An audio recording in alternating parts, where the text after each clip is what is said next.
Open session, you want to log the time? 6:40. 5:40. Sorry, 5:40. Who's on the phone so we can know who's present? So, It's Bertrand. Bertrand, peux-tu Yeah, confirmer? this is the, Anybody else?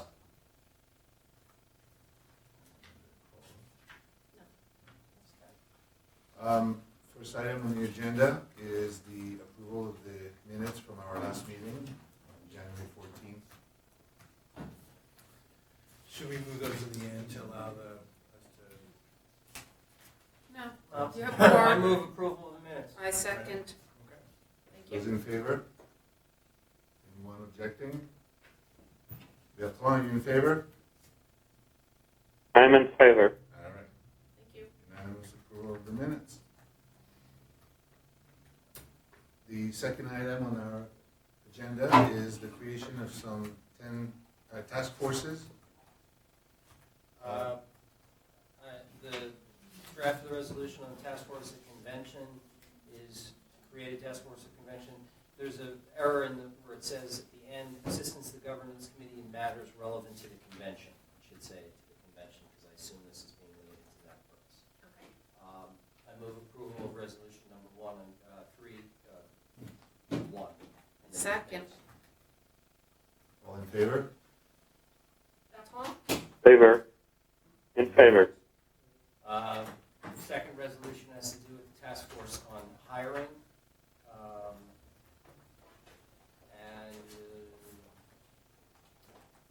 I guess the end of that should read in matters relevant to hiring. Thank you. Okay? I move approval of the resolution. Second. All in favor? Unanimous. Bertrand? Bertrand? In favor. In favor. I don't know what we're doing with the activation. There's a pre-existing mission and governance task force, so Keep going. we're going to keep going.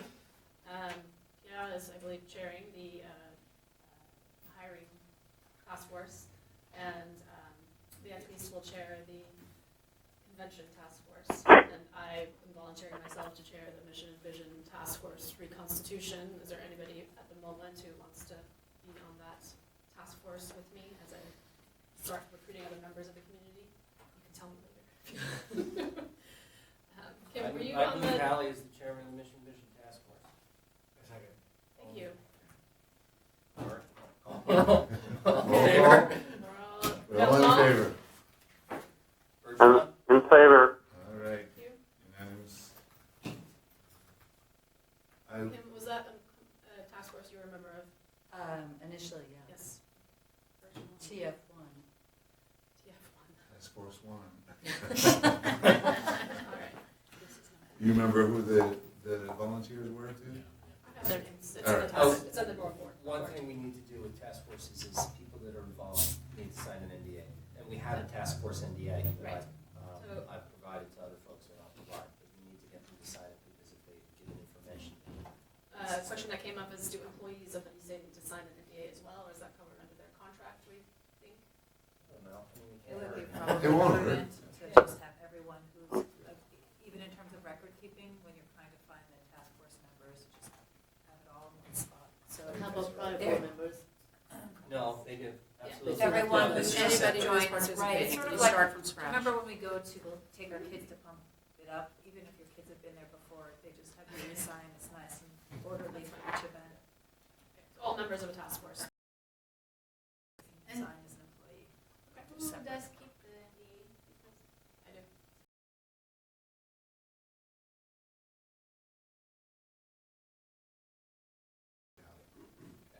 And if anybody needs that, the one that says task force is that board, I have it, I can send it. It's not on. Who's the one that says board, because it's a task force, and there's just some label. There are So, two. yeah, so could you put it under governance, because that would be sort of a general governance type of And document. Al, you have that one? You have it? I'm pretty sure I do, yeah. All right, I'll get it. Sorry, just Send wait it, on great. Any, any other business while we're gathered here? Question. Questions? Questions, I will be gathering all the documents and knowledge I gleaned at the CIS head trustee conference that was last weekend.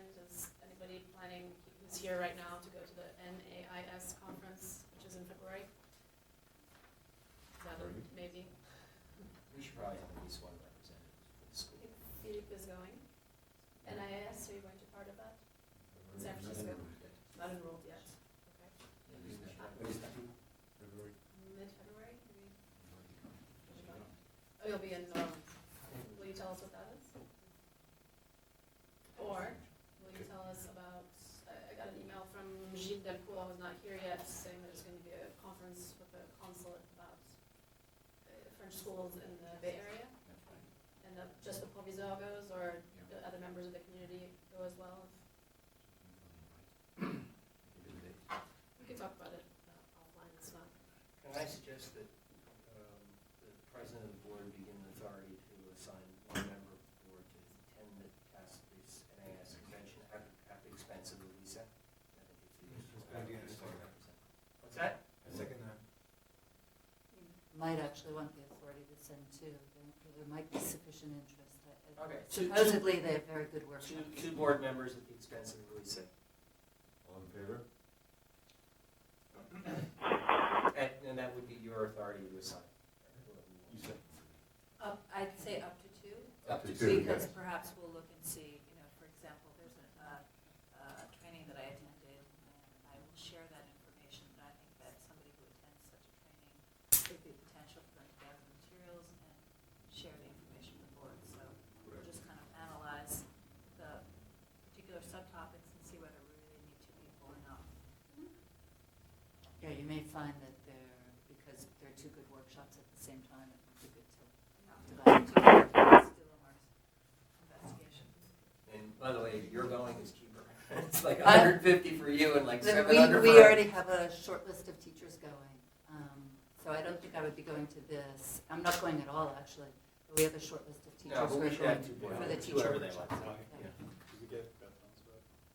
Bertrand, are you in favor of that? Favor, yeah.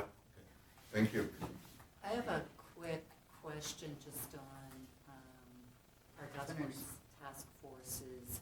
I don't think we set up a task force to do bylaws. Let's Did go we? ahead, let's, in subcommittee, I think we should take up this issue. I just wonder if we shouldn't go for, I think if we haven't discussed it yet, in subcommittee, that's what I would prefer to do, okay, or offline. okay. We can always create one anytime. Right now, we have a lot of resources from, and so there was, well, the case here, we can talk offline, Okay. and we can certainly take it up at Hallie, the next board meeting, because normal board meetings are the third Thursday of the month, am I correct? Right. Is the third Thursday of February the vacation? Yes, so we're actually not meeting the third Thursday, it's the fourth. So It's when the are- 25th. Thursday? Yeah, it's It's the already- 25th of February. So we're meeting the 25th? Yes. Okay, so we can have it It's on the 25th. regular time, right? 6:30? 6:30. Just to have you Yes, say. that. Meanwhile.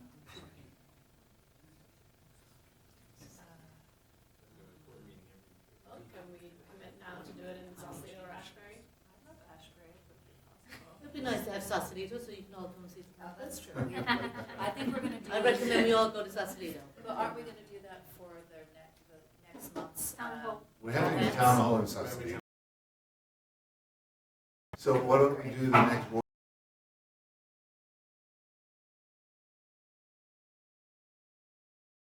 Think Town about hall it, next maybe month. one. Don't worry, you're gonna get one at least in Sausalito. I'd like everyone to see Sausalito. I've seen it, it's great, many times, I'm envious. Parking, green space, sunshine. Okay. The bake sale, We have, playground. Okay, are we done? with So, Sorry. just so the community knows, we're having a short meeting today in anticipation of the town hall that's going to happen in half an hour. So we purposefully kept our agenda to just bare minimum items that we wanted to take care of this time around. And we are not planning on having a closed session right now, so this is it. This is the end of this. Do we have Session. question? Kim, you have a question? No, from online. Yes, so do we have any questions? Not yet. We have one member of the audience with questions. So, check for more. Is anybody watching? We have time to, They're all watching. Oh, really? Can I make a suggestion for our following board meeting on February 25th? Maybe we have an end time set. I would like a little bit more board discipline of our time. I love the idea. 10. 9:30. 6:30 to 9:30, 3 hours. Yeah, that's Yes. Maximum. 9:30 maximum, At yes. You're at most 2? Right. Is that the board meeting? Up to 3 hours. Why does it have to be 3 hours? No, it can't be more than 3 hours. I would have a request on my end for all the board meetings. Ali, could you send an invite because we sometime I may miss. I know over members at that. Could we have like an invite, calendar invite? Okay. So it changes.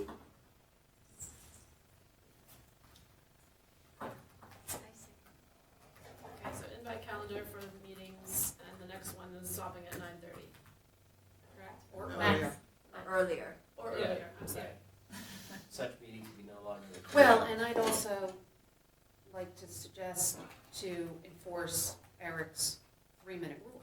Yes. Well, he can, yeah. Well, I know that, but I'm just saying, We're all grown go ups. for it. No, it's just, it's a great rule you came up with, and go forth and use it, and let's all respect it, and then we will finish in less than 3 hours.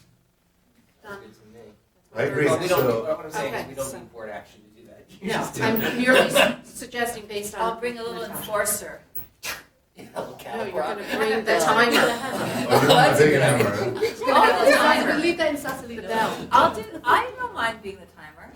No, you're gonna be typing normally, so. Oh, that'd be great. Okay, Well, you so, know, we all have iPhones. They have beautiful anything things. else on this We're, agenda? Are we we're done? done. I'm done, Move adjournment. but hold on. Hold on, we're just Re- checking if we are. Refreshing the live stream. Just ready to start. How many pictures? Besides 5, I just want to take this opportunity to thank Jean-Francois for your leadership on the presentation. It was really incredible. Everybody contributed. Very Thank you nice. all for, And I want to also repeat what I told Jean-Francois today when we chatted a little bit. I was utterly impressed to have 11 people on the phone. How smoothly, how quiet everybody was, how everyone was able to talk. There was no cacophonic conversation. I've never seen anything like this. It was impressive. Thank you, everyone. This is a good demonstration of our we have no questions from the live audience, so we will hopefully see some of you at the town hall. All Motion right, to so, adjourn? motion Move to adjourned. adjourn. Second. And there's the bell. Bertrand, are you in favor of adjournment? This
If you're ready, show me by thumbs up. Show of thumbs up.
Check, check. This one sounds a little.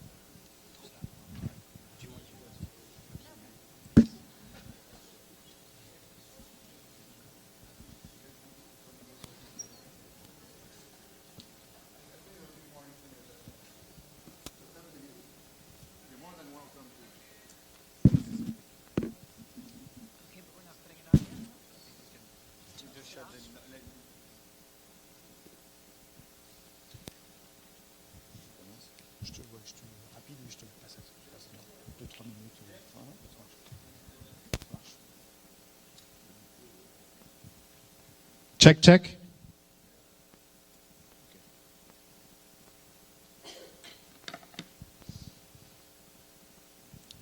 Good evening, bonsoir à tous.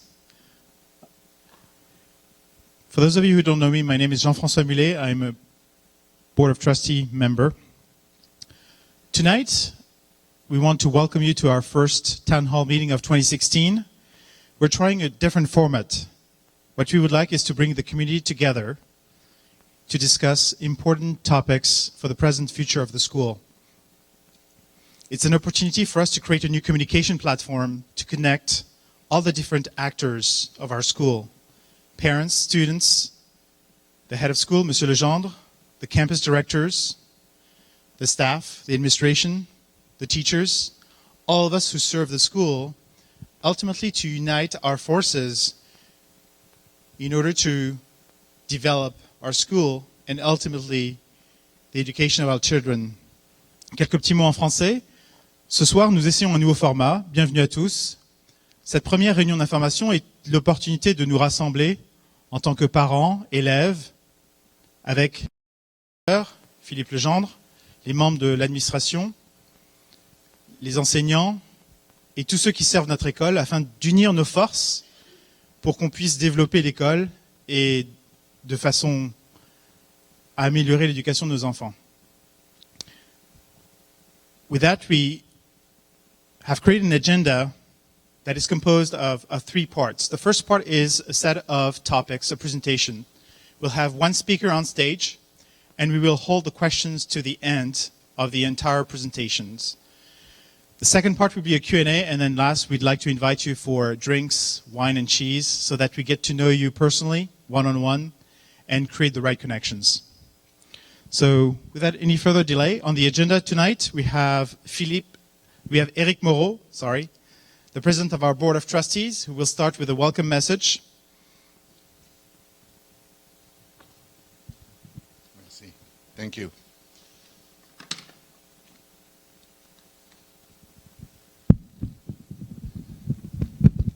À nouveau, bonsoir. Good evening, everyone. I guess I have to stand closer. Jean-François, you just stole half of what I was trying to say, but my welcome statement is really to encourage everyone to join us in what appears to be a new culture, a new attitude. Oh, perfect, thank you. A new attitude amongst all of us. The town hall meeting is an attempt once again to, as Jean-François stated, to bring everybody together, to give everybody an opportunity to demonstrate their willingness to work together, which we've already seen, by the way. And I want to thank everyone, trustees, head of school, staff, and when I say staff, I mean everybody from administrative to teachers and the parents. We've received a lot of positive feedback, a lot of support from the community. This is the community.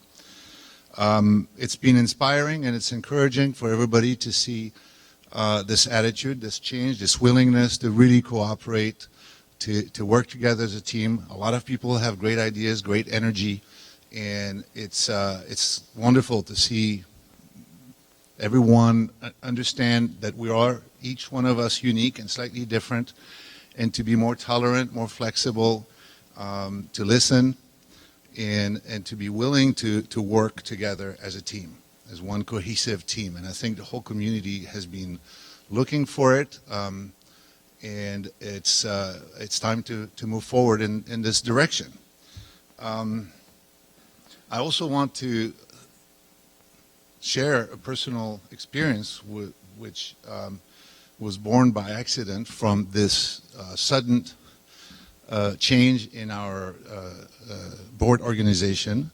I have met and started to work with people that I barely knew. I've met people not only on the board but on the campuses. I'm getting to know more and more teachers, more and more parents, and I'm thoroughly enjoying the experience. I'm really proud of our team, and I think we're going to be able to really make some big positive changes in our school. You're going to see the 3 big points that the various speakers are going to present to you tonight, which include the resolution of and cooperative resolution of a little staff kink, and which we just resolved recently. You're going to see a presentation on the approval of the budget, and our big focus, current focus on the development side of things, big push ongoing. Everybody, I mean, board, staff, parents are volunteering across the whole school, and it's wonderful to see that effort. So tonight I want to thank all of you for sharing this positive energy with us. I encourage you to, later on when you ask your questions or you make suggestions, to stay in that spirit of positive attitude. And I think we all win when we can cooperate like this. So welcome. And Jean-François, you can take the control. I'm going to leave my slides here so you can follow.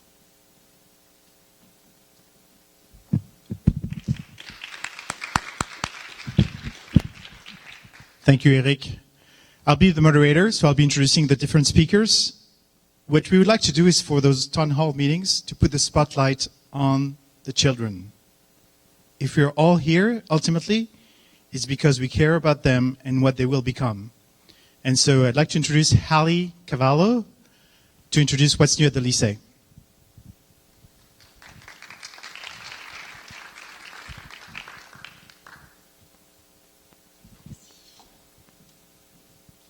Bonsoir. What we'll be seeing next is a few slides about what our students are doing, and we're focusing on Ortega since that's where we are. Am I loud enough? This week, well, tomorrow actually, you can see live stream of 3 of our students who are in New York to present a play they co-wrote with another 12th grader, assisted by our Option Théâtre teacher, Jacques Ligoni, participating again this year in the Festival Première Scène hosted at the Lycée Français de New York. I will put the link on the board section of the website tomorrow so that you can watch the broadcast of their entry in the competition. Next, we have Startup Lycée, which happened a few weeks ago. Monsieur Legendre will actually be speaking to you in a few minutes about the Winning Project, which was an app for the visually impaired, and he'll have one of the students who led the project for the winning team. This is the first time the Startup Lycée competition was held outside of France, and we had a very intense weekend from what I've heard of student startup projects. And our last bit of news, also from Ortega students. Perhaps you've seen the advertising for Code Girl, the movie, which you can watch on Amazon and iTunes and Google. It features some of our students who are now 11th graders. They produced an app that was at the time called iSwap for people to be able to swap objects they have at home and don't use very much.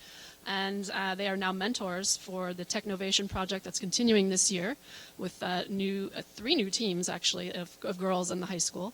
And they were also part of the Startup Lycée competition this past weekend. The app is now called Switch. And they are working to develop a patent for their technology, as well as meeting with VCs to fund their project. So some of the news we wanted to share with you. And please go to the Lycée's Facebook site or on Twitter to get more information about all of these projects. Merci.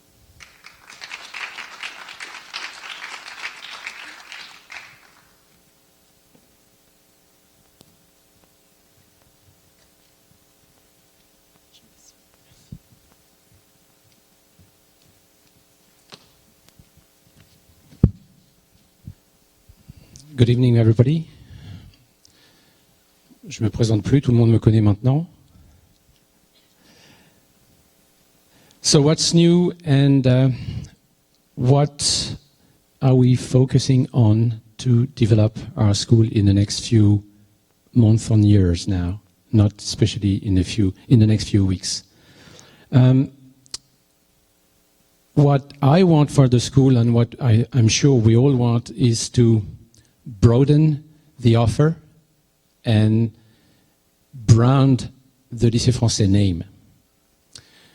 Why do we want to do that? Of course, because I think that despite the richness of the school offer today and the existing diversity of the public we have, we will have to compete very soon in the moving and challenging world of education. This world is moving very, very quickly. So we already are competing, actually. So I've worked with my team over the last months to propose and sometimes also experiment. We've said a few words on that a minute ago. New initiatives. The goals of those initiatives is always the same. Retain our students, attract new families, and improve the existing product. So, of course, our product, as you know, is not only curriculum. This is why I will say just a few words about our initiatives. The first of those initiatives is the French language immersion class. What is it? We believe that we have to broaden the offer, and we believe that we have to reach out to non-Francophone students, which we already do, but probably in the next few years we will have to widen the panel of our prospective students and families. So we think that once you miss the gate of the entrance gate to the Lycée Français after the K classes, it's too late. I and the campus directors believe that it's not too late. We can educate our kids in 2 languages, have them become fluent within a limited time if we train them in a special program called the Integration of French Language Immersion Class. Ça, c'est le langage approprié que je vais vous demander d'utiliser à partir de maintenant si vous voulez en faire la promotion de cette classe. French Language Immersion Class. Elle va ouvrir à la rentrée et on va recruter un personnel spécialisé pour s'occuper de 8, 10 ou 15 enfants qui ne sont pas francophones from 1st to 5th grade. Et ce sera implanté sur le campus de Sausalito, sous la tutelle de Frédéric, notre directeur du campus. First, and of course, it's a really incentive for those families who have missed the gate because they can now have a perspective to join the Lycée Français and probably to move some stage later from one campus to Ortega for secondary education. Then we're also implementing new camps. Our AES director, Andrew Sobol, who is there, is working with his team and with us. And for the first time this year, we are launching camps during all the short breaks. And we will have summer camps on 2 of our campuses during the summer for the first time ever. We are also working on what is called computer science continuity. Of course, some of our kids are doing computer science here or there in the curriculum and sometimes through the OS. But we want to make the curriculum and the program more visible, more understandable for the families. So I'm working with the teachers to make it understandable from the younger class to the older ages of the Lycée Français. We will also launch a maker space and an innovation lab. In a minute, Natalie is going to tell you a few words about that. And part of that initiative is going to be funded through the fundraising fund for the future at the gala. And also we want to align our program because, as you know, the French program comes from the top of the French administration, which is very centralized. So it's wrapped up when it comes here. And we are now currently experiencing a new reform once again. But it doesn't matter. Our teachers are working according to the prescriptions from the minister. And for the English programs, we do have to do the same first and then align this program to the French program, which is already packed. And this is something that we want to do with the English teachers, and we have talked about that already. So, of course, to implement those new initiatives, we will have to make a few changes. When you want to launch new programs, sometimes you need staff, sometimes you need material, sometimes you need space. So for the French immersion integration class, we will have to hire a specially trained French teacher who is competent in teaching French as a foreign language to primary school students. For the camps, we will have to hire a camp coordinator and also a director assistant for the AES. We are talking about hiring an English coordinator for the English program. that's about it for staffing. And all those projects and staff have been discussed at a board level and are financed through the next 16-17 budget. Natalie, do you mind coming here for a few words on the Innovation Lab and Makerspace?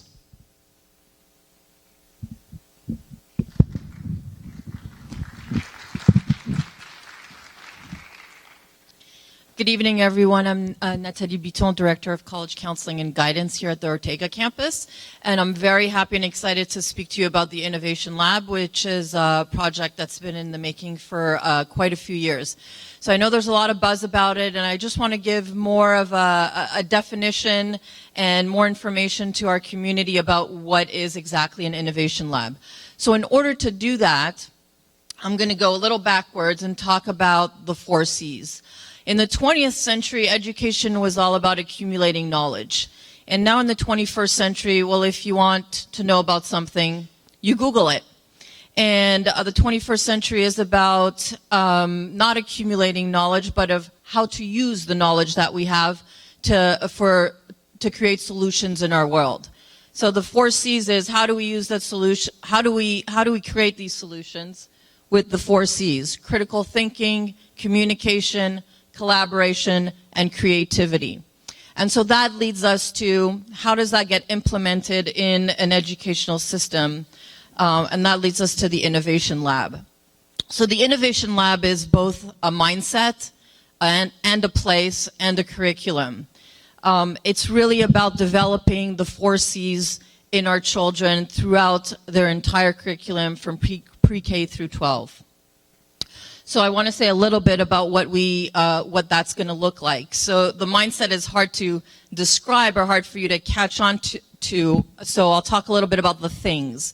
And the reason we're going to have the things that are going to develop the 4 C's, it's not to have more gadgets in the classroom or to have more toys for the kids to play with, but really it's how do we use the tools in order to develop the 4 C's. So on both Sausalito and Ashbury campus, we'll be creating tinkering spaces. And if you're not familiar with the term, a tinkering spaces is really an area in which students, we bring in curriculum, we bring in workshops, we bring in ideas so that students can work with tools, work with ideas to come up with solutions to projects that we give them.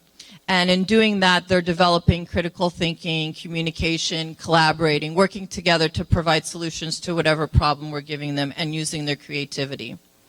At Ortega, the tinkering space is then called a maker space, and it'll be equipped with the latest laser printers, cutting tools, design features, and we'll also have a entrepreneurship lab. And the entrepreneurship lab is not, when we think of the term entrepreneurship, a lot of times we think business. And oh, well, not every student is interested in business.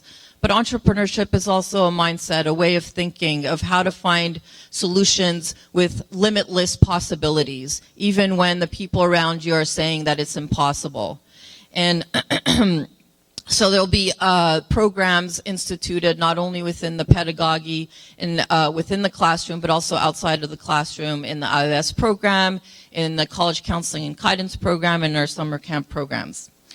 We've already started with some pilot programs this year to see what could work, what could not work, and we're meeting with the community, with people from Silicon Valley, people from France, and creating focus groups to accumulate information about what would work for us to have a vital innovation lab.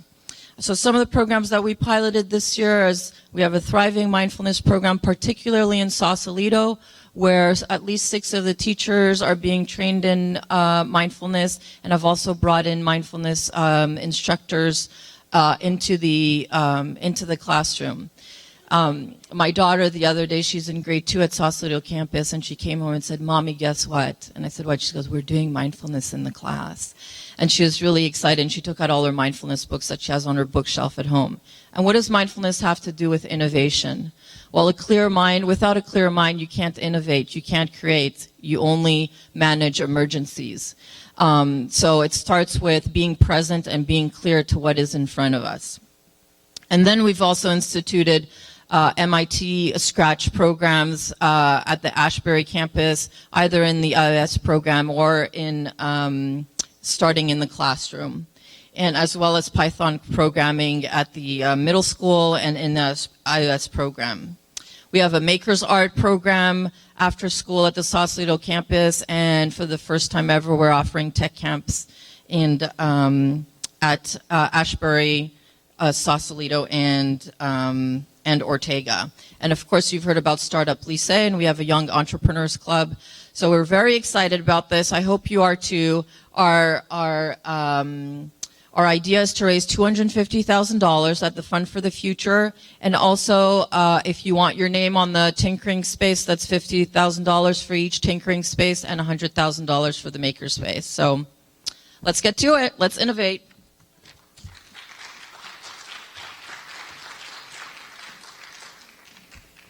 Et puisqu'on parle de Startup Lycée, un petit break avant quelques chiffres. Je vous présente Justin, l'un de nos valeureux élèves qui a participé au Startup Lycée. Il va vous en dire quelques mots. Merci à lui.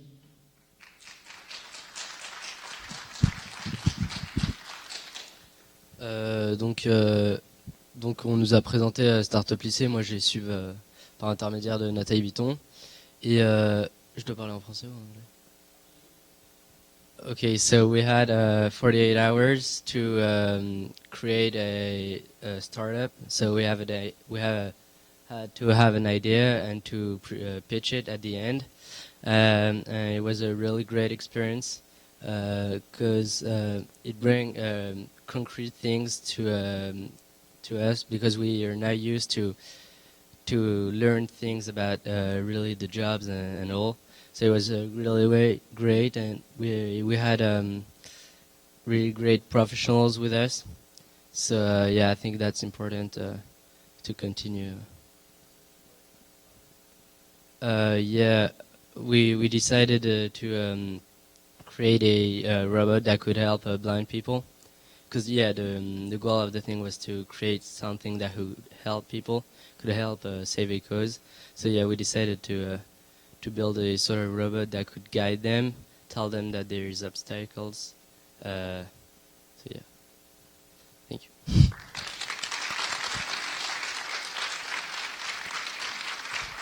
Thank you. Oui, il y aura une édition 2.0, rassurez-vous.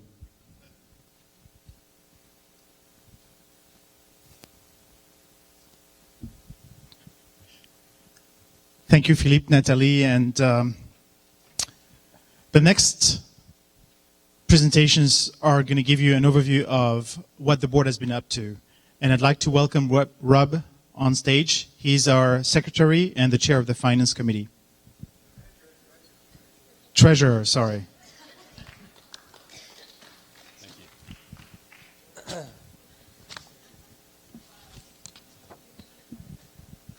Great. Hi.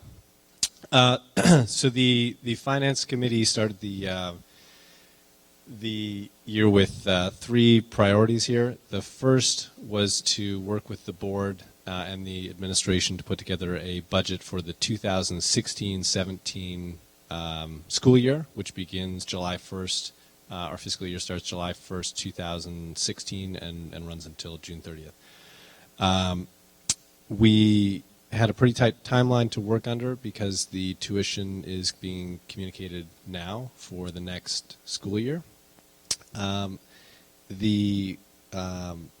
The second thing that we wanted to do was to monitor the current fiscal year and set up procedures where we can update the board on a regular basis as far as how we're tracking versus the budget, as well as ongoing renewals of our insurance, our investment policies, our purchasing policies at the school. And then to help us transition from the past finance committee activities to where we are today, we set up a task force of prior finance committee members to help provide some continuity and make sure that we had some context in terms of the budgeting process in the past. Philippe, do you want to talk a little bit about the budget process itself that we went through? Thank you. Can I have a look at my notes? A few words on the budget process. As Rob said, most of the work was done during the finance committee sessions and also through the finance task force, including former trustees who served as advisors. One of our main goals during those sessions was to compare different scenarios based on various enrollment assumptions and former budgets. While we were doing so, we wanted to make sure that our engagements regarding insurance were maintained and that the school should still have the capacity to invest as well, especially in those new projects I have just introduced. I think that's the next one. Now, after the time frame and the process were set, most of our work consisted in gathering data, accurate numbers, factual information from all the different departments regarding potential applicants. That comes from the admission department, and also the expected re-enrollment figures according to the work that we conducted with the admission department, the college counseling department, and the campus directors. So all those data were collected just to make sure that we would have something as close as possible to the right number. So we ended up with a 965 figure, which compares to the 990 this year. And this is how we started to work on the budget, exactly. But we also wanted to keep track on our current preoccupations that are retention and affordability, and also increase the other scholarship and financial aid the same way, or almost the same way we did last year.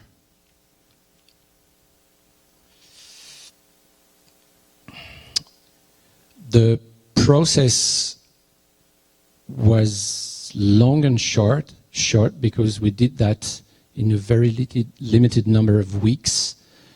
But I can tell you that the process was exhausting for the administration and probably for the trustees and the business office in particular, who had to provide and process a considerable amount of data during that period. I have to thank all the people, including the business office and Emmanuel, who is sitting there, for that remarkable job. Scenarios were exposed and discussed at the board level. Incentives were proposed and discussed as well, some of which are pedagogical. We've said a few words on that. And some others are more service-oriented, and Rob will tell you probably a few words on that. So after the whole process, we ended up with one major decision, which is the 3% tuition increase for next year to 16 to 17 budget. This is how we worked and how we were guided during the process.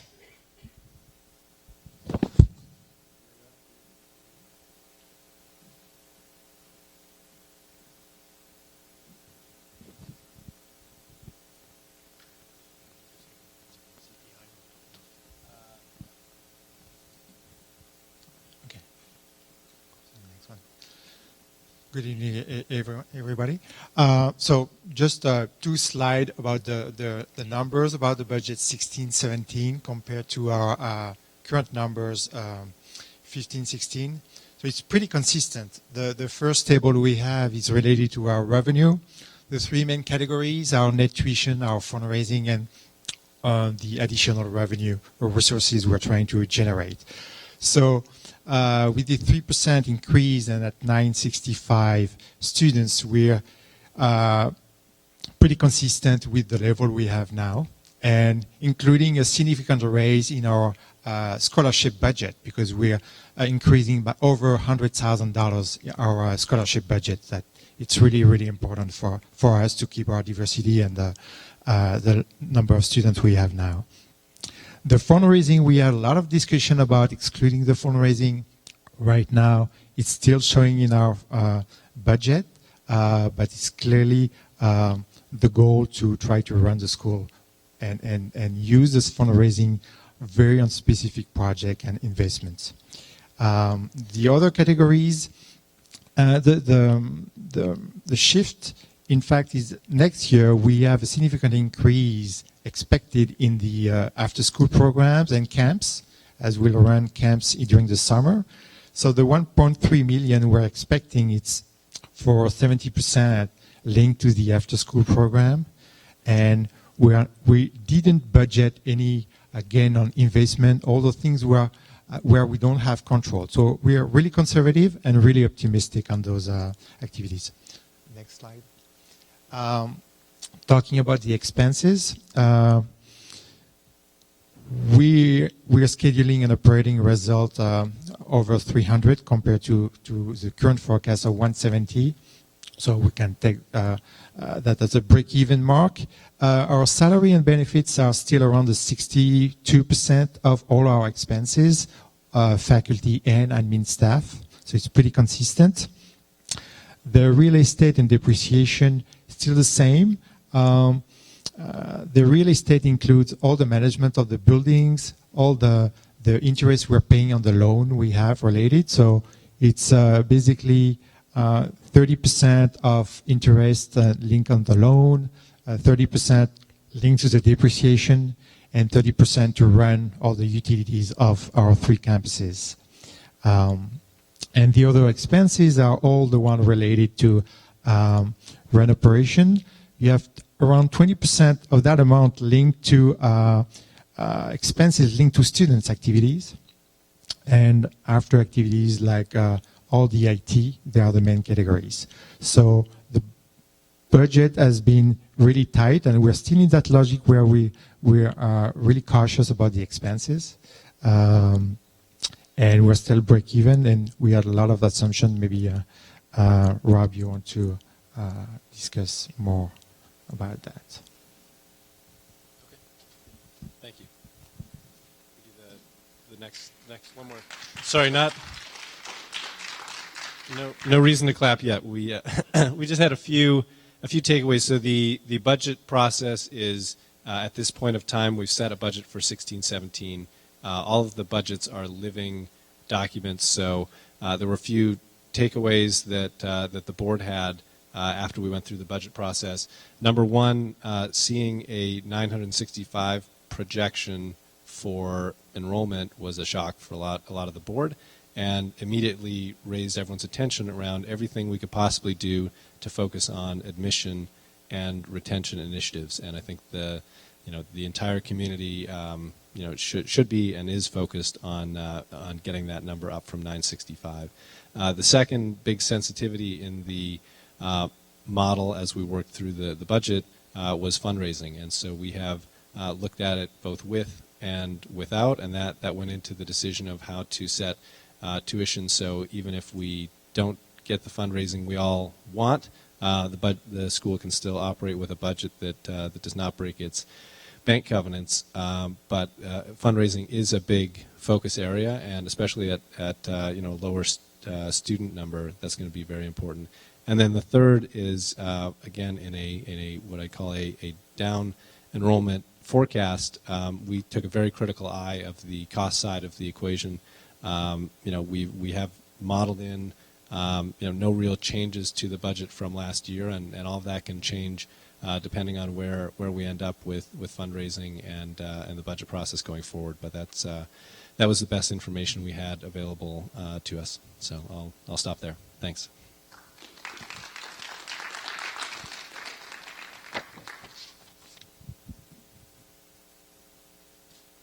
Thank you, Rob, our treasurer. And thank you, Emmanuel, for turning around those financial models and sensitivity analysis every other day in the first 2 weeks of January. Thank you and your staff. Next on the agenda, and I'm quite delighted to have the teachers come and tell us more about the priorities that they believe we, the Board of Trustees, should take into account in building our programs. So I'd like to invite Ingrid Roux from the Sausalito campus, Valérie Nederovic from the Ashbury campus, and Fabien Lombard from Ortega to present to us the teacher's view.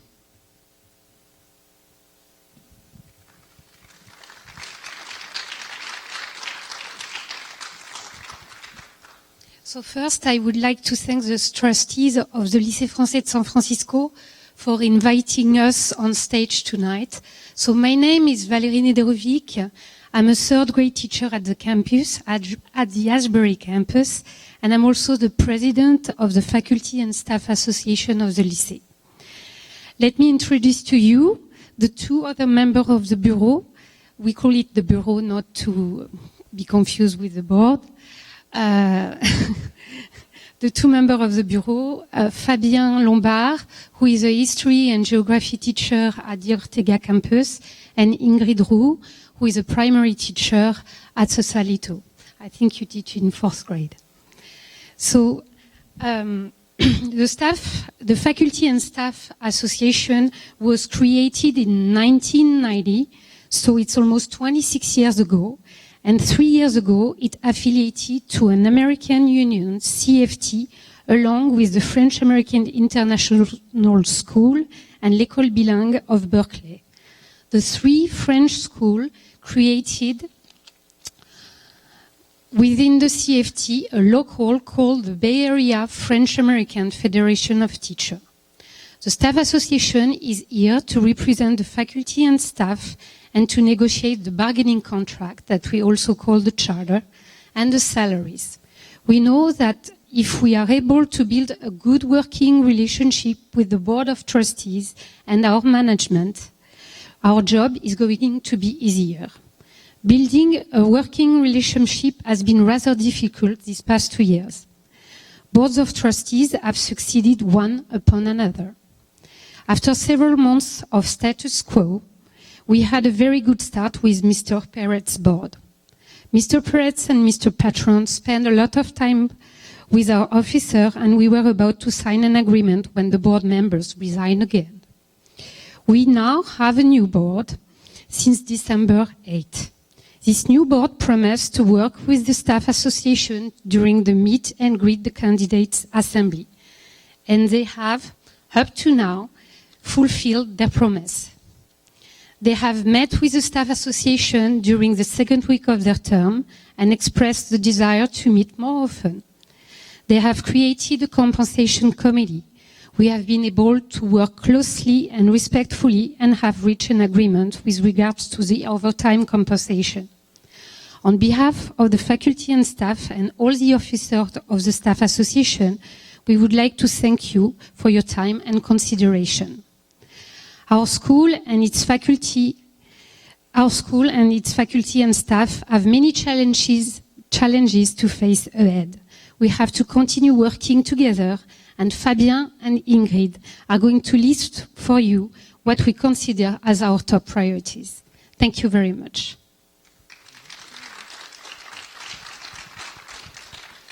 Good evening, everybody. As Mr. Moreau said, and as Valerie said, we are very pleased with this new dynamic, and we really hope that it's going to keep going this way. So you can see here key priorities for us, the clear mission and vision statements, defining who we are, and reorganization, the link to the AEFE Convention, the aggressive marketing strategy. What the union wants to be, it's part of all the task forces that are created or going to be created to give very positive inputs because it's just a big community and everybody needs to be heard. And it's in this spirit of, with a positive attitude, that we want to collaborate with everybody. So the clear vision and mission is defining our identity in the next year with everybody, with the parents, the students, the board, the administration.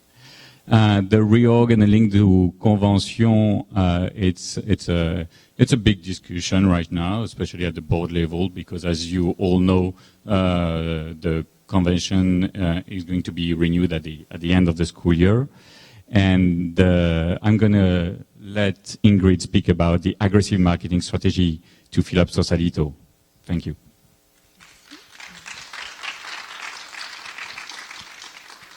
So my name is Ingrid Roux, and I'm a fourth grade teacher in Sausalito.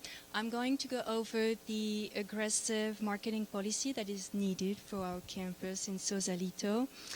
The main 2 points I think we should focus on are the retention of families and students, and then increasing the visibility of our campus. So regarding retention, the marketing committee, which is made of parents, board members, and teachers, started to address this issue, and it's working really well, and I thank everybody for this, and I'm sure they will keep it on top of the list of their priorities. The second point, which seems to us very important, is increasing the visibility of our campus.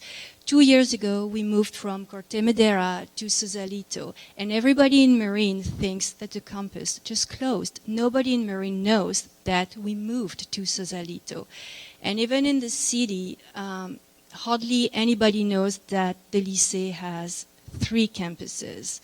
And so we need to find rapidly an engaging and strategic marketing plan to increase the visibility of this campus. It is a great campus, and everybody should know about it. So we already had plenty of ideas, and this is clearly a team effort, and I'm really confident that we'll make it work together. Thank you.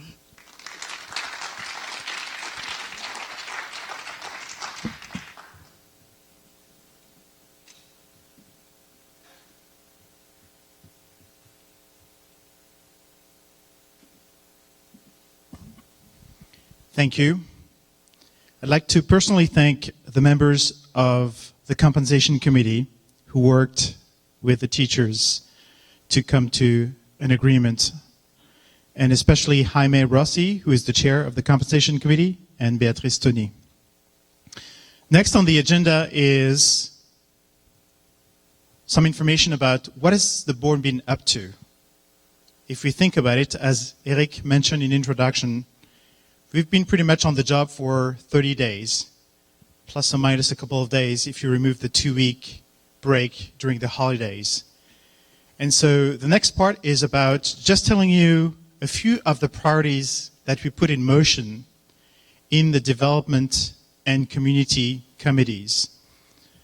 And so for that, I'd like to invite Sue Mann, who is the chair of our development committee.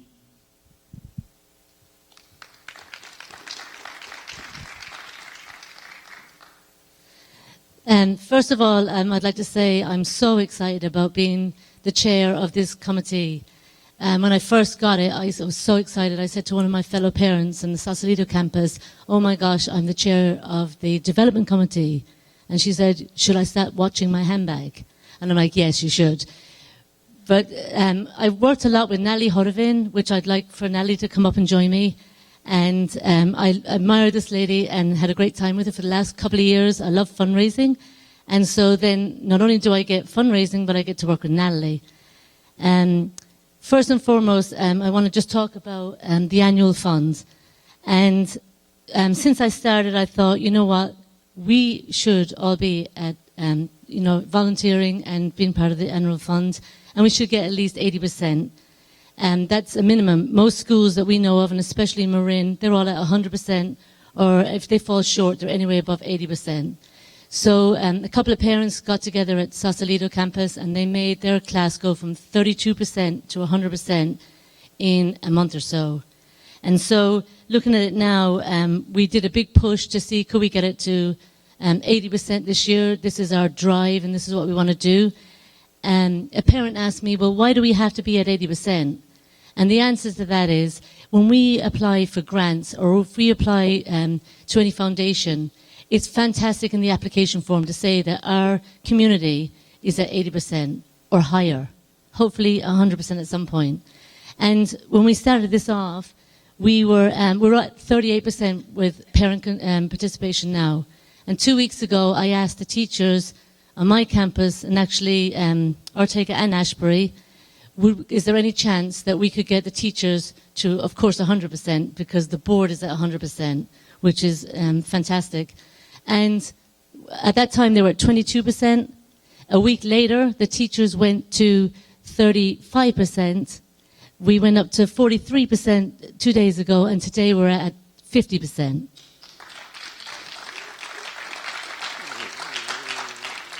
So I want to thank the teachers. I cannot believe this happened. Great job. I am confident that the teachers and staff will be up to 100% in no time at all.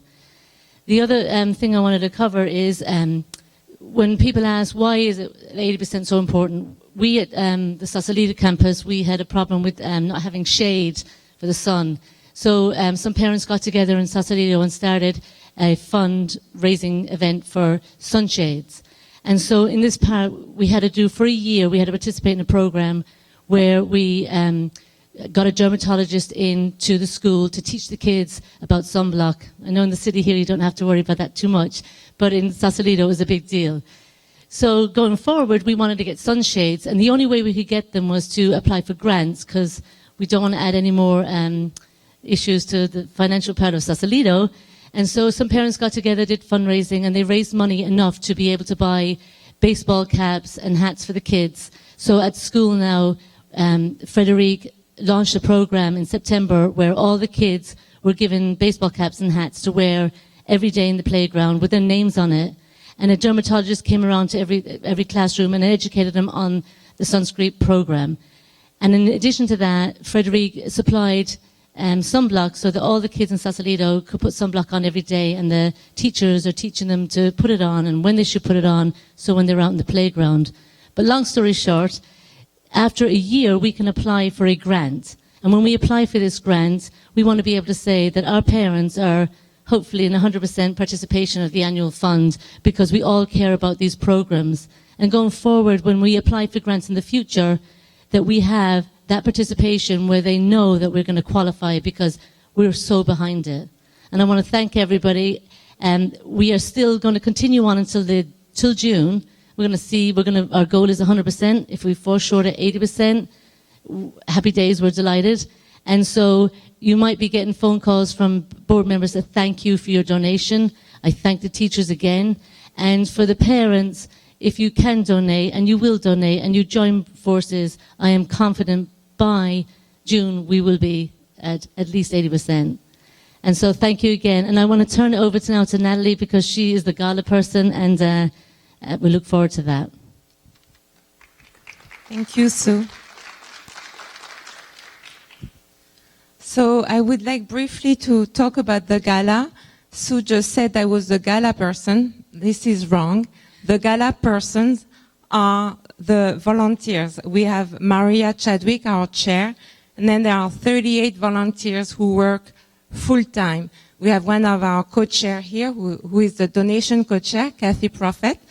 But we have many committees: donation, decor, sponsorship, advertising, entertainment, food and wine and beverage, desserts. We have a lot of committees. So the auction gala is a big fundraiser. Those two fundraisers, annual fund and gala, are basically our most bringing the most revenues. So I would like just to remind you a few dates. The donation deadline for donations items is tomorrow. It's been extended 1 week, so the deadline is next Friday, the 5th. And we'd like to mention that on Wednesday, the 10th of February, all the volunteers from the gala will be on the sidewalk of each campus at time of drop-off, and we'll have empty cases of wine, and we'll have a wine drive where please drop off a bottle of wine that day. And then at the auction gala, we'll have a wine toss and games, entertainment for those who don't like to be on the dance floor. So finally, come to the gala. We are expecting 360 people, and the tickets will be available online on February 12th, or you receive the invitation in the mail at that time also. It's also time if you want to purchase a sponsorship. The deadline is tomorrow. Thank you very much.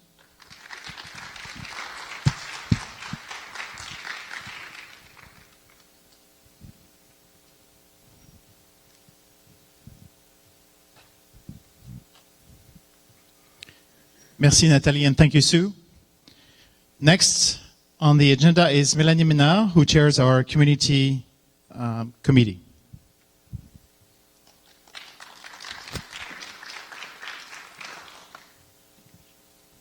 Hi, everybody. So I'm the chair of the community committee, and we're working now on 3 priorities. The first one, and I'm co-leading this effort with Lucy. Lucy, are you still here? I don't see. Oh, if you want to come with me, please. So this is the season for enrollment, and we're working very hard with Lucy to help her on all the initiatives that were launched starting last year, right? We're working on 3 main things right now. So the first one, and I'm echoing Ingrid, so we're trying to push and intensify the communication plan, especially in Sausalito, but also in San Francisco. There is a very wonderful article that has been written by Nathalie Bitton and Lucy, and we're hoping that it's going to be published in March, right? In a printed magazine. So I engage you to read it, and I'm hoping that it will be on the web as well. It's a delightful, very interesting article about bilingualism and what we do in our school. So I encourage you to read it.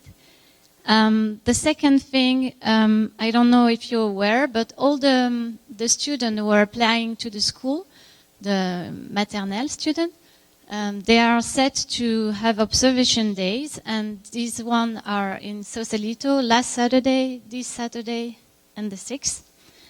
And this year, Lucy was kind enough to invite some parents, and so we're doing some kind of tandem between the directors and the parents to run some FAQ and session with the parents. This week we have parents from Ashbury. I think, Kathy, you're scheduled to come, right? Thank you for that. And parents from Ortega and parents from Sausalito. It's really a great time when you can meet the prospective parents and you can answer all the questions. And we're trying to create some kind of community already in there, and it's working fine. So we're going to extend that, and hopefully working with the Parents Association, we'll be able to develop a more wide parent and student ambassador program. Hopefully we can launch it in September. I'm, cross-finger it, and I'm looking at Kathy because, again, sorry, you should not have come. So I'm really hoping that we can launch that for September. The third thing is about the integration class. So this is the big new thing that is happening in Sausalito in September. As Philippe explained, it's like a last-minute thing. So we're trying all that we can do to promote it for September. There's going to be an email blast, and we're doing some specific advertisement, and also 2 guided tours, one on February 6th and the other one, 27th is the information session. What's the difference between the guided tour and the information session? The guided tour is part of our admissions process. It's like another open house for Sausalito, and the information session is for the integration class, which is put together between the directors, and I'll help them out in order to discuss a little bit more how we can bring in these new students, non-Francophone students from first grade and on. So this is all for enrollment, and it's really a big effort now. We're focusing on Sausalito, but also on Ashbury, because we still have some openings there too. So This is the one thing. I would like to mention that we are working very closely with Ilsuk, who is in charge of all the communication and the marketing product. And very soon you'll be able to watch a video that Emmett, one of our trustees, has been recording and doing all the background stuff. And it's a lovely video about the shuttle service that we're offering for San Francisco families to come to Sausalito campus. So all this for the enrollment. And thank you, Lucy, for all your time and patience. Second priority is the offer enrichment. This is part of the retention plan. So we've been listening to the parents and all the requests that we, parents, have been making. And I'm working with Mathieu on this topic. So the first two new things that I'm very happy to share with you, and Philippe has already talked about it, is the integration class. We are hoping also to open again the nursery class that we had before in Corte Madera. So it's a preschool for kids younger than 2 years and 9 months. The second big topic that we're working on are the iOS. And I just want to show you. Have you seen this one, this thing? No. So it's the new summer camp brochure. Andrew and his team have done a great job in building a new program for summer camp and also for vacation camp. And I encourage you to have a look at it. It's open to any kids, not only our children, but also the children from outside. So it's a really powerful tool for us to communicate about the lycée and also to promote our school within the community extended. There will be some new sports program that will be running from elementary through high school. If I don't mistake, and I think Andrew is not here, but we do have soccer, rugby, and fencing scheduled for the back to school. So that's very interesting for our kids to start in elementary and go all the way to high school. And then we will be announcing soon a new price structure for the iOS that I'm hoping will resonate with the presentation of Rob and generate more revenue and more attraction for the iOS. The last priority is the community events that we have been starting, step by step in the different campuses. And I'm happy that the Parents Association is kind of I don't know how to say that, but they're very active right now. So I'm hoping that we can work together and develop this topic as well. So these are the 3 priorities for the community committee. Thank you.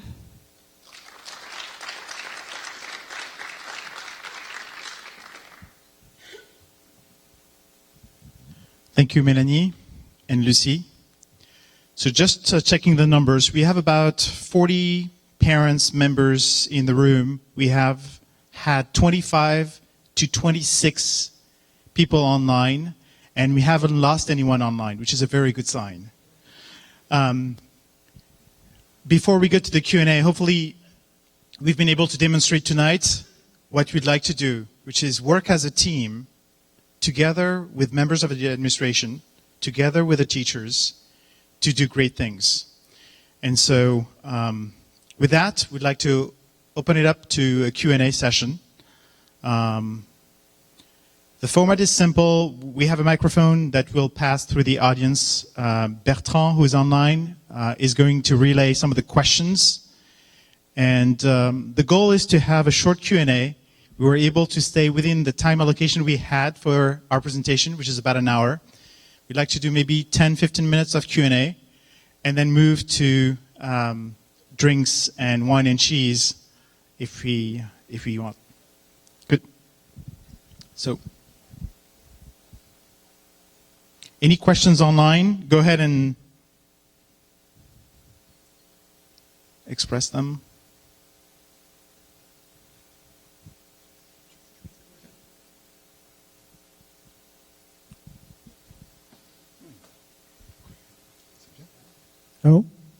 It's a question for Sue. Sue, you mentioned that we have to reach 80% for the fundraising effort, and can you explain again why is that?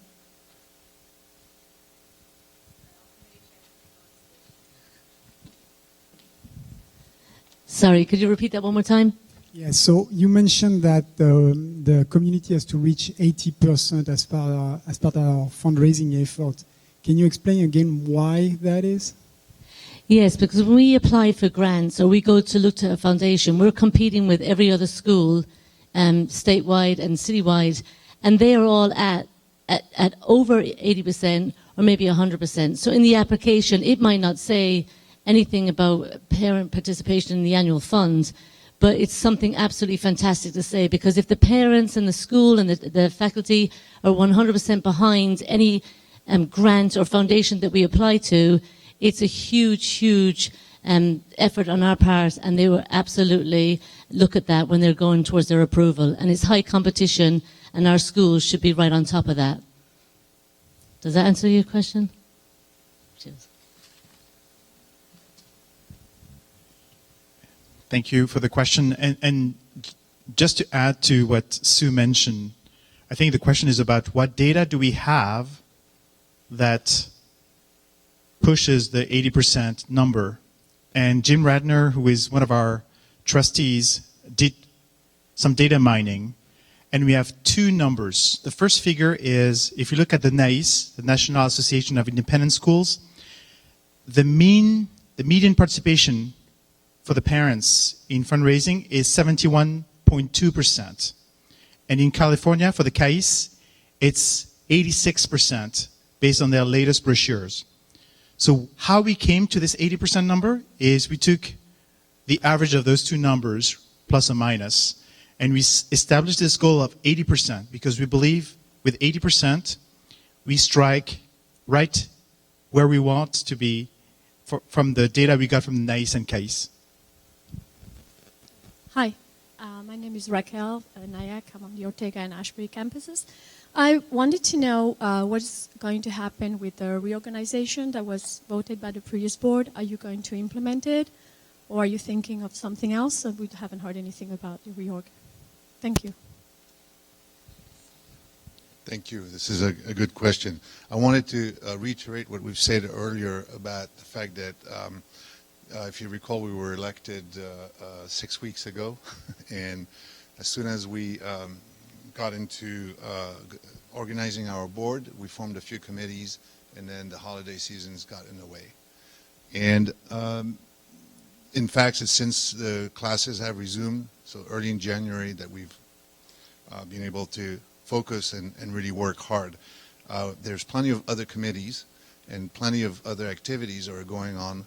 Tonight we wanted to focus on the current accomplishments. As far as the reorganization is concerned, we have planned it financially to basically be set as it was organized before. However, Philippe has presented a new format, and we have a task force that's focusing on creating job positions, applications, and job ads to fulfill those positions. So this is another reason why this board has been so busy trying to, in the meantime, to assist the head of school, the administration, who all of them are very short-handed. So the reorganization plan is going to continue, and we're trying to massage it. The intention of the organization was to reduce some cost and to reposition some key roles in the staff, the leadership of the staff, and that's still in motion. Okay, you will be hearing more about it.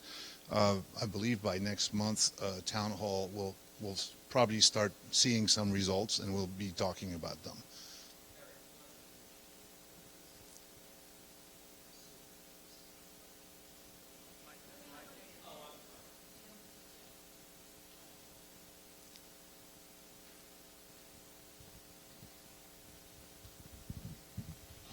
From a fiscal perspective, we haven't assumed any reduction in administrative costs, and we did that conservatively. so that that would be for budgeting purposes. We've kept administrative costs constant. That's correct.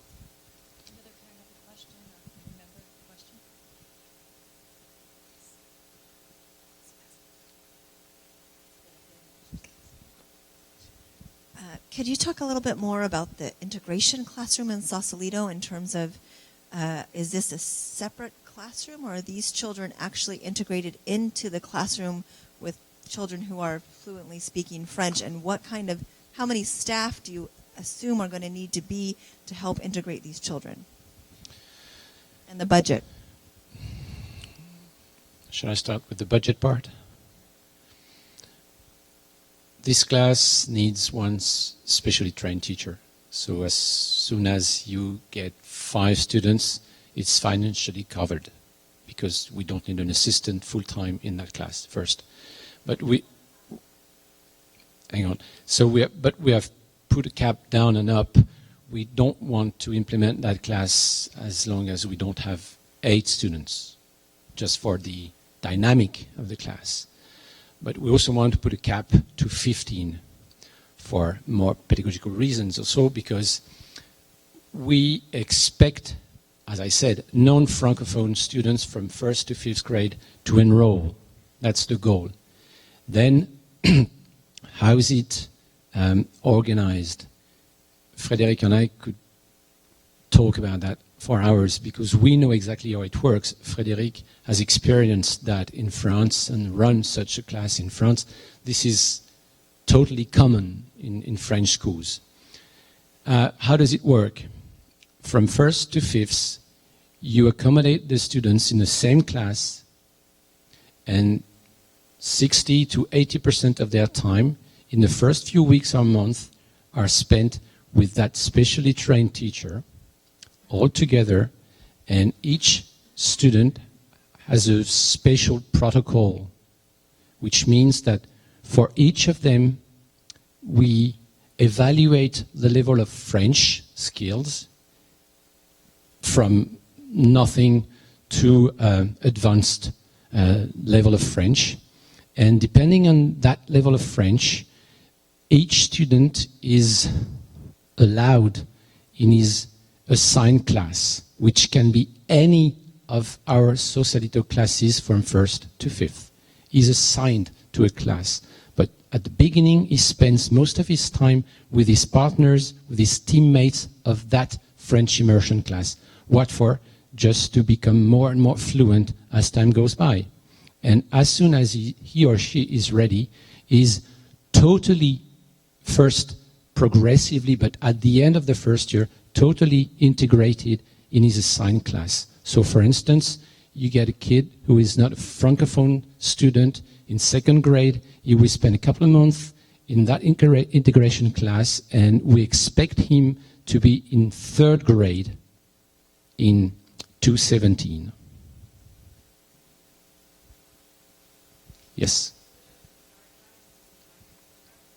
No, for the student, sometimes depending on their fluency and depending on the rapidity with which they get the French language, after Christmas they can integrate their class. It depends. Sometimes they have to spend more time with their teacher. It really depends. That's why each of them has a special protocol. And one very, very important thing and good thing for our campus and our population, we can, with that system, we can accommodate one student anytime during the school year, anytime. The student does not necessarily have to spend the whole school year in that class. So let's imagine a family comes in California and San Francisco in the middle of school year. We have room, we have space. This family is not Francophone. There's one speaking French, one not speaking French in the family. We can accommodate both and have one of those children in that integration class. And then, if he copes with French that way, at the end of the school year, he moved to the next one in 2017. And the other part of the question, I'm not sure if I'm understanding correctly, is we're not hoping to open this class for 2016. It's a long-term process. Now, once we launch it, we want it for good.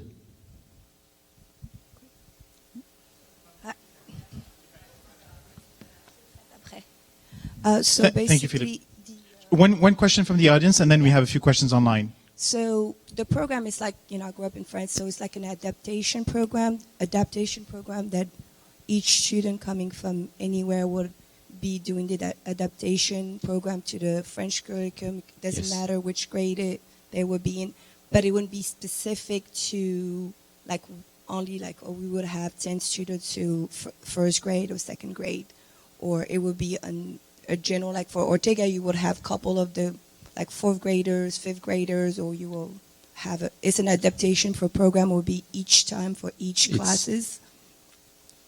As you know, primary school teachers are trained to be able to teach any part of any programs from, I should say, from pre-K to first.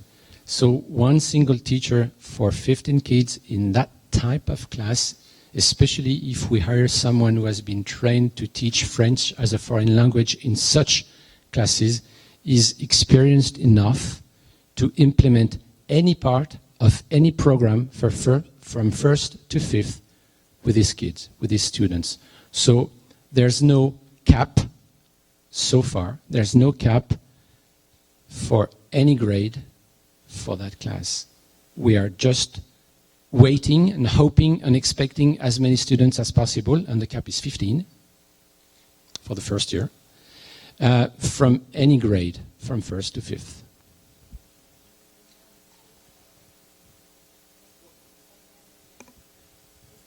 We already like right now.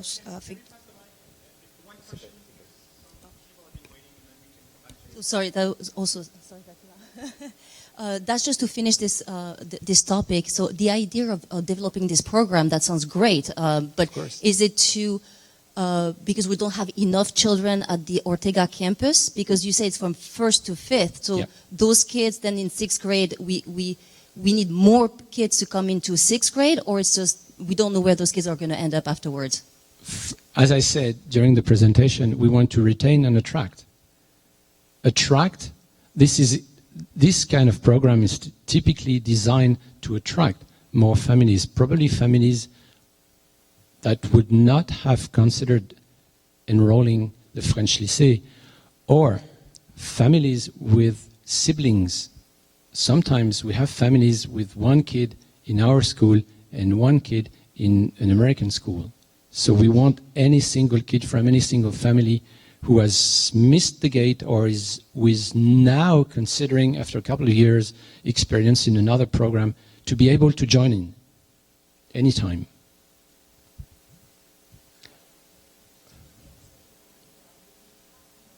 Of course we do. Of course we do. We do. Thank you for all the questions on the French immersion class. As Melanie suggested, we invite you to the Sausalito event. I think this will be a topic of discussion there, and we welcome your input there. A few questions online. Question from someone about the number of board members. Why are there still so many board members? So I'm going to give this question to Natasha, who is part of our governance committee.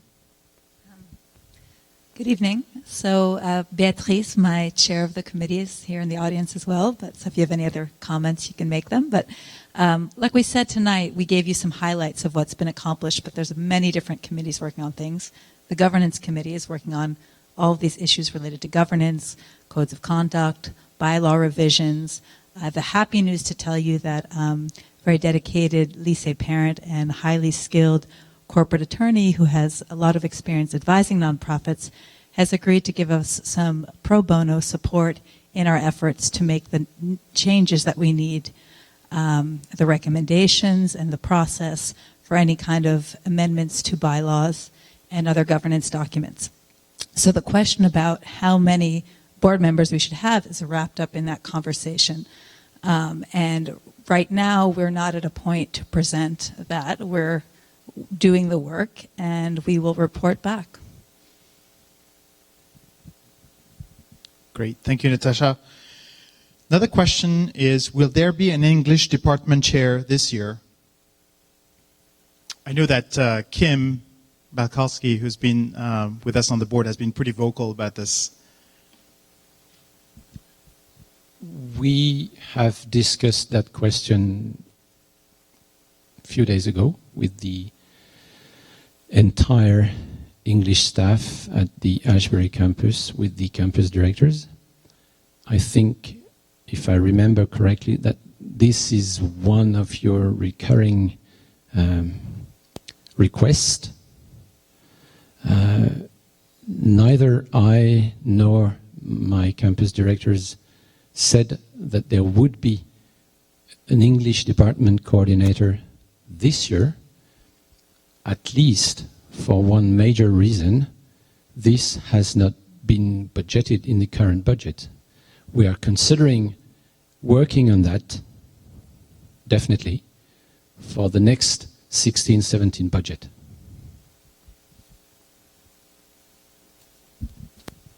And then there was another question, how can parents participate in the Innovation Lab? So I'd like to have maybe Natalie come and answer this question, but I'm going to give you my perspective. I'm honestly amazed by how we are teaching innovation in the school.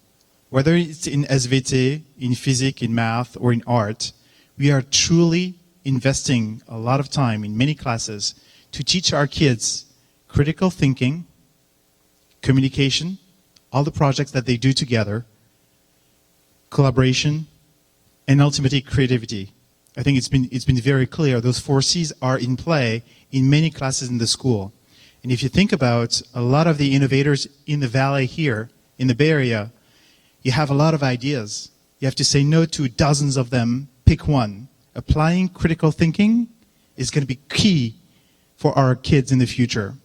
And then once you choose finally one idea, you have to be able to communicate, see how it will apply to the world, and then find a team to help you realize this idea.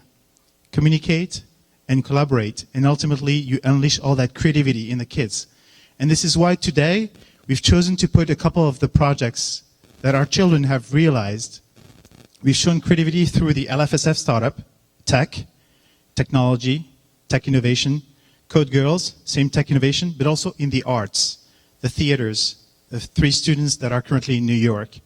And this is really important to the school. I think as parents, when I see my kids come and have lessons in SVT where they're using the cloud with Anton Ritsu to create websites, they go download their HTML classes online, they create websites on virtual servers, then run their code on virtual web servers, it's automatic for them. They're getting it. And this is in 8th grade.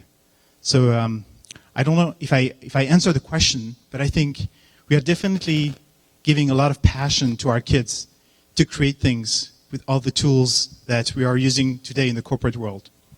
With that, Natalie, she's not here. But on that, I believe that Natalie will be building those programs, and we should find a way to welcome the inputs from the parents. There's 2 things. First, we have to coordinate the implementation of the Innovation Lab on Makerspace, and that's something that Natalie is going to handle. And afterwards, once the Innovation Lab is there, we will have to coordinate the usage of that lab as far as pedagogy is concerned. And this is going to be vested in the hands of the faculty, because they know how to use it. And now to answer the question of the parents' involvement or participation in the Innovation Lab. As I said earlier, what we have to offer is not only curriculum. We also complete our offer through AES activities, camps, and elective courses and so on. So of course, if parents want to get involved in the use of the Innovation Lab, they are more than welcome to run with our faculty, probably, or not, some of our potential iOS activities in these spaces, dedicated spaces. Merci, Philippe. So I think it's time maybe for us to continue these conversations with some drinks and some foods if you would like to join us in the lobby. I thank everyone for coming tonight. I thank those who have sent us questions in writing. I'm sure there's a lot more questions that you'd like to pose, and you know the process. You can write to Ask the Board. And you'll be hearing from us fairly soon about the next wave of activities that have taken on the place on the other committees.